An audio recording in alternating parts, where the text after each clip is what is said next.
দর্শক, আমি আমাদের একটা শিব মন্দিরের মধ্যে বসে আছি। তো এইখানে হচ্ছে শিব মন্দিরটা কীরকম আছে, তো এরকম ভেঙে গেছে। তো এই ঘাটটা ছিল ওই প্যানাকাচুরে, যেখানটা আছে না প্যানাকাচুরটা, ওখানে থেকেই আমাদের কিন্তু ঘাটটা ছিল, এরকম পজিশনে ছিল। তো এটা ভাঙতে ভাঙতে আজকে এই পজিশনে এসছে। তো আমরা কিছু চাইছি না, আর কোনো বিষয় নিয়ে আমরা লড়তেও চাইছি না। যখন বিজেপি ফার্স্ট আসছে, তৈরি হচ্ছে, তো এই যে ব্রিজটা দেখা যাচ্ছে, ব্রিজটার ওই পারে কিন্তু আমাদের এই শিব মন্দির ছিল। তো এখন ব্যাপারটা কি হয়েছে, যে এখন যখন এই শিব মন্দিরটা এখানে হয়ে গেছে, অলরেডি যখন সৃষ্টি হয়ে গেছে, তো এখন হচ্ছে এরকম ভেঙে যাচ্ছে, এরকম ভেঙে গেছে। এরকম ভাঙার মাঝখানে কিন্তু আমি বসে আছি, এরকম দেখে রাখো, এই যে ভেঙে গেছে, এরকম ভেঙে গেছে। এই ভাঙার মাঝখানে আমি আছি, এখন চিরফাট ধরে গেছে। এটা কখন ভেঙে যাবে তার কোনো একদম কোনো কুলনা নেই, কখন ভেঙে যাবে। আর একটা জিনিস বলে দিই, যখন আমাদের ব্রিজের ওপারটা ছিল, তখন কিন্তু এরকম ভাঙেনি কিন্তু, ঠিক আছে। তো অতএব যখন এই পারে হলো ব্রিজের, ওই যে ব্রিজটা আছে, ব্রিজটার ওপারে হলো, তো এটা কিন্তু এইভাবে ভাঙতে শুরু হলো। যদি এখন যদি নিচে নাবি, এইভাবে পাটা দিয়ে এরকমভাবে যদি নাবি, তাহলে আমি হড়কে কিন্তু জলে চলে যাব। তো আমি চাইছি, তো বিজেপির তরফ থেকে যখন এই মন্দিরটা নির্মাণ করেছিল, তা কীভাবে নির্মাণটা করেছিল, মানে এরকম ভাঙাভাবে, মানে কোনো থাকবে না। তো তারপরে আমাদের শিব মন্দিরটা এইভাবে ভেঙে যাচ্ছে আস্তে আস্তে, দেখছেন তো। মানে একটা বর্ষা যদি চলে আসে, তাহলে ওইখান থেকে ভাঙা শুরু হয়ে যাবে। এই যে রাইট, এই যে আপাতত এখানে কিন্তু ফাটল শুরু হয়ে গেছে। হ্যাঁ, এই যে ফাটল, এইভাবে কিন্তু ফাটলটা কিন্তু শুরু হয়ে গেছে অলরেডি।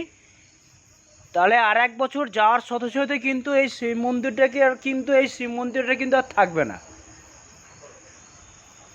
যেটা বিজেপি সরকার করে গিয়েছিল, যে সময় রাস্তা ভাঙার সময়, রাস্তা তৈরি করার সময়, তাহলে কিন্তু এই শিব মন্দিরটা কিন্তু আর থাকবে না, রাইট। এই যে ব্রিজটার এইখান থেকে এইভাবে সিঁড়ি গোড়া হয়ে গেছে এখনও। কিন্তু এর পরে কিন্তু আরও কিন্তু কাজ আছে, যেখানে আমাদের দুর্গাপুজো শুরু হয়।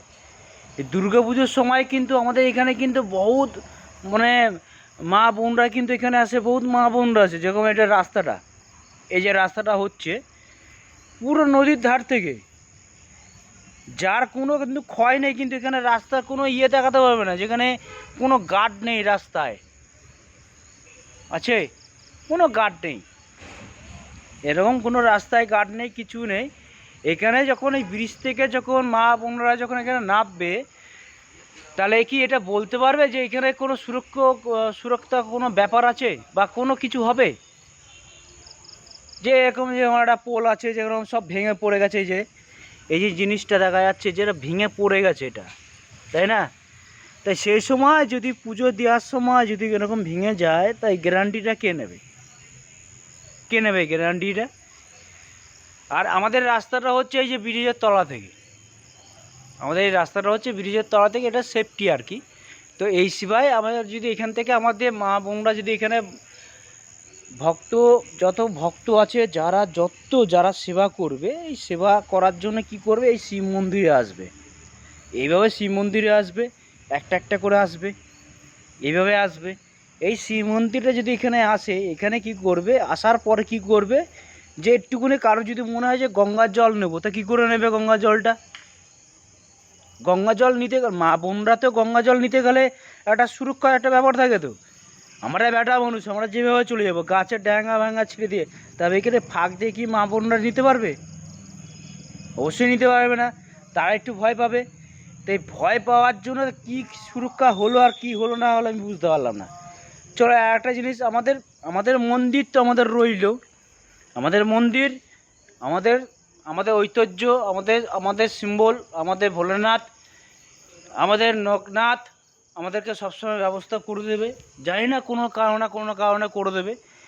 তো এই হচ্ছে আমাদের ভোলেনাথের একটা আশ্রম। এখানে সবাই আমাদের গ্রামের লোক এখানে জল ঢালতে আসে, আমরা সবাইকে মানি। ওখানে হচ্ছে ওই পারে হচ্ছে ঘাট, ওই ঘাটে ওখানেও কিন্তু জল ঢালার জন্য সবাই ঘাট থেকে স্নান করে তারপরে এই পারে আসে। এত কিছু আয়োজন করার, এই যে এত কিছু করার পরও যেটা হচ্ছে আমার কিছু নেই এখানে, কোনো শূন্যতা। এত কিছু করার পরে, এত কিছু ভাবনার পরেও কিন্তু এটা হচ্ছে আমার শূন্যতা। তো এই জিনিসটা কে ভাববে?